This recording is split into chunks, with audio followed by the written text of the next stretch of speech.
E aí, traders, tudo bem com vocês? O Show aqui na área para trazer as melhores oportunidades dessa segunda-feira, dia 10/2. Já estamos aí no primeiro terço do mês de fevereiro, que está voando, mais do que um terço, né? Porque o mês de fevereiro só tem 28 dias. E vamos começar aqui com a análise. Cara, hoje um dia com menos jogos, tentei extrair aqui o melhor, mas com certeza é um dia para a gente tomar muito cuidado e na calma e na manha, porque a maioria dos favoritos já jogou, a maioria vai jogar essa semana na Champions, então vamos estar aqui a maioria com os times medianos, né? Para começar, vamos ter Trabzonspor, um time, cara, que não vinha muito bem no Campeonato Turco, mas que depois da volta fez dois grandes jogos dentro de casa, goleou de 5-0 e 4-0 e realmente convenceu. Se a gente olha aqui na colocação geral, a gente vê que o Trabzonspor está bem pior. Quando a gente bota dentro de casa, ele melhorou bastante e muito depois da volta. Já o adversário aqui, o Elfsborg, é um time que está bem equilibrado, tanto dentro como fora de casa. Na volta aqui também, os jogos mais recentes, jogou um jogo só fora aqui e foi bem. Na verdade, 2 fora e foi bem, né? É um time também bem equilibrado. Cara, eu não acho que vai ser um jogo fácil, mas pelo que o Trabzonspor apresentou, eu acho que a gente pode assistir esse jogo e olhar para esse Lei Eyüpspor, porque realmente pode ser interessante. Quando a gente fala aqui de confronto aéreo, o Trabzonspor tem mostrado uma força muito boa na bola aérea e pode ser outro ponto a se explorar. Mas muito cuidado, isso aqui é um jogo bem parelho. Então, é um Lei parelho que eu separei.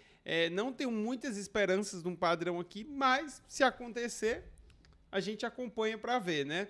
Próximo jogo, vamos ter Maccabi Haifa, que é, cara, um dos melhores times lá, tá na disputa aqui forte pelo campeonato, tá até com alguns pontos atrás, mas se ganha aqui vai para 44, ainda vai estar na disputa.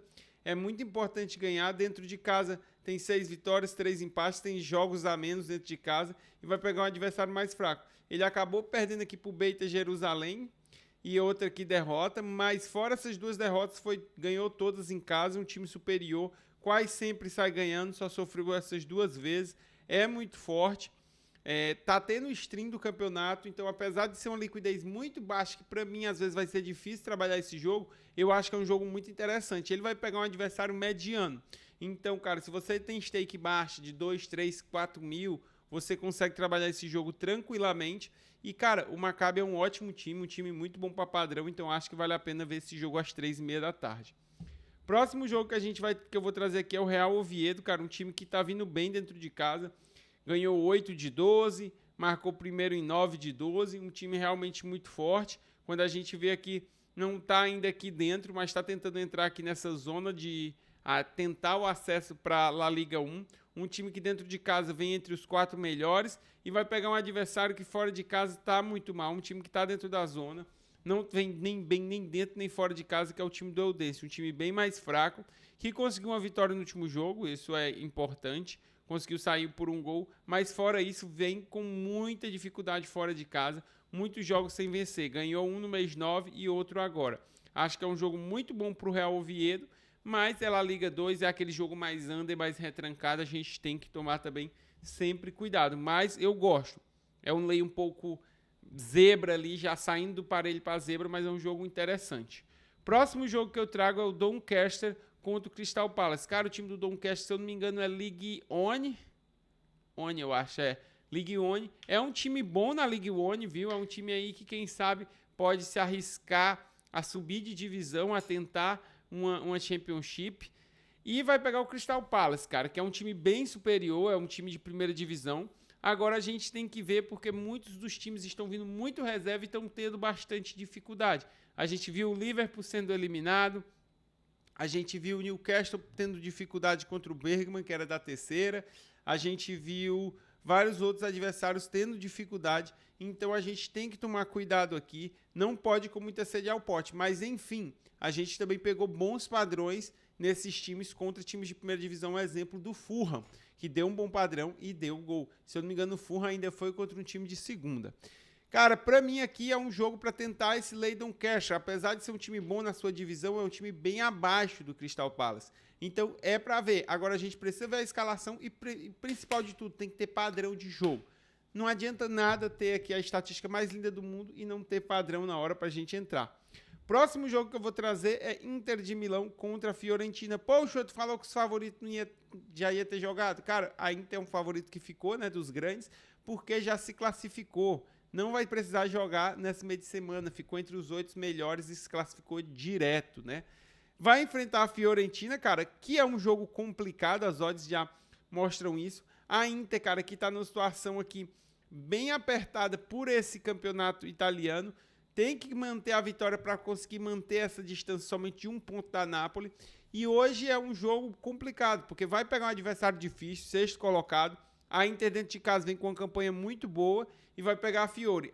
A grande vantagem é que a Fiore vacilou muito mais fora. É onde tem tido mais dificuldade, mas ganhou bem aqui, uma boa vitória da Lazio. Perdeu para o Monza, empatou com a Juve e perdeu para o Bolonha. Essas 3 derrotas aqui tinham sido meio desastrosas, deu uma derrubada na Fiore. Mas vai pegar a Inter. Cara, eu acho que a Inter é melhor time, tem toda a capacidade de ganhar da Fiore aqui, mas é um jogo complicado para a Meteors, porque a Fiore é um time difícil. Nos primeiros tempos eu gosto mais da Inter, é um time que se mostrou ter uma defesa sólida, buscar bem os resultados, se mostra ser um time forte, é um time que gosta bastante de sair marcando, apesar de nos últimos jogos não ter conseguido marcar tanto no primeiro tempo, marcava mais antigamente. Também tem vários jogos que não marca nada. Do outro lado, a Fiorentina marca alguns primeiro, outros sofre, também está bem equilibrado. Marcou primeiro aqui contra a Lazio, esse jogo vai me deixar bem de cabelo em pé. Na parte aqui dos tipos de gol, a gente vê que são 2 times que têm bolas aéreas fortes. Para mim, a Inter ainda é um pouco superior aqui. Acho que é um jogo que a gente tem que colocar para o Lei Inter, mas é muito difícil esse tipo de jogo contra um adversário bom, porque a gente sabe que a Fiore, numa chegada, já pode marcar. E é um cara aqui que eu vou falar que a gente tem que ficar de olho na Fiore. Moises Kean, cara, é um cara rápido, é um atacante rápido, habilidoso, que incrivelmente, cara, quando eu tô na posição ele perde todos os gols, mas quando eu não tô, ele mete gol pra caramba. Não é à toa que o cara tá com 15 gols. Cara, ele é perigoso, tem que ficar muito de olho, a Inter tem que fazer uma marcação nele, porque ele é muito rápido, ele tá se apresentando muito bem e tá vivendo uma grande fase. Então, pra mim, ele é o principal jogador pra gente ficar de olho nesse jogo aqui, tem que tomar cuidado. Do outro lado aqui da Inter, cara, pra mim, os jogadores que são muito importantes, apesar da gente ter Lautaro, Thuram, que são caras ali do ataque, que vocês vão falar, esses aqui são os mais importantes. Pra mim, um cara, cadê ele aqui? Tá aqui, Frederico Di Marco, um meia. Esse cara, pra mim, tem que estar no jogo, principalmente esse tipo de jogo. É um cara que, pra mim, faz o time da Inter funcionar. É o cara que, apesar de não estar nos holofotes, tem 3 gols aqui, 4 assistências e tal, é o mais mediano, a gente vê times com até melhores aqui que ele, mas ele é um cara que arma muito bem o jogo. Ele sempre está iniciando as jogadas, então, principalmente quando a Inter tem que propor o jogo, ele é um cara diferencial. E se eu quero um padrão de proposição, eu preciso desse cara bem, eu preciso desse cara dentro do jogo. Então, fiquem de olho no Di Marco, é um cara realmente muito bom. Tinha começado a temporada voando, deu uma caída nos últimos jogos, mas ainda assim, para mim, é um jogador muito forte, muito bom, e que eu quero ver aqui dentro desse jogo. Para fechar aqui o dia, a gente vai ter o jogo lá da La Liga 1 entre Mallorca e Osasuna. Cara, difícil, né? Mallorca e Osasuna, carne de pescoço, cara, jogo dificílimo. O Mallorca vem melhor dentro de casa, o Osasuna tá com muita dificuldade, não ganha de ninguém, ganhou a última vez do Sociedad faz um tempão, sofre bastante, mas já o time do Mallorca nunca sai ganhando, quase nunca saiu ganhando 2 vezes só aqui. E, cara, é um tipo de jogo muito difícil. O Mallorca é um time péssimo de primeiro tempo, só empate, uma vitóriazinha. Então, cara, um jogo muito under, muito travado, vai ser muito dependente de uma leitura mesmo, aquele feeling. Na parte da bola parada, o Osasuna um pouco melhor, mas eu também achei muito equilibrado. Quase que eu não trago esse jogo, trouxe mais para complementar. Eu posso trabalhar uns leis do Osasuna, mas com muito cuidado. Não acho que vai ser um jogo fácil, aquele jogo mais retrancado, mais under da rodada. Pessoal, quero agradecer vocês, vou pedir a inscrição de vocês, quem puder deixa um comentário aí. Amanhã vamos ter Champions League, uma análise bem forte, aprofundada dos jogos para tentar extrair o máximo de valor, beleza? Grande abraço, tamo junto e até a próxima.